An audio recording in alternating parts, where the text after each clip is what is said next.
Des classes surchargées, visiblement surchargées, c'est le revers de la médaille. Voulu par le président Tshisekedi, la gratuité de l'école primaire a ramené jusqu'à 4 millions d'enfants vers le chemin de l'école. Mais un an après, les infrastructures manquent et des dizaines de milliers de profs n'ont toujours pas été payés.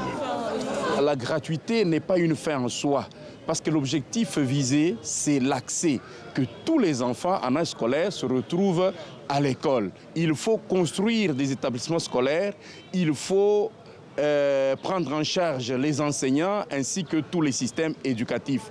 Autre priorité affichée par Félix Tshisekedi, les droits de l'homme. Et là encore, pas de miracle. Exemple, ce 17 janvier à Kinshasa, malgré l'interdiction, l'opposition manifeste, la police disperse, réprime et embarque.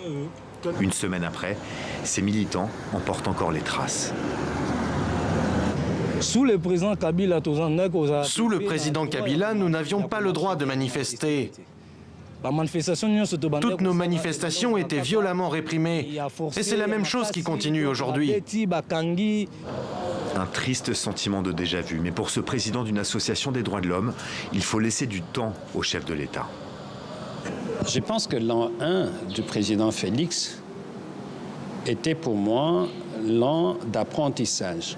Et les actions que nous nous attendons, c'est effectivement la lutte contre la corruption.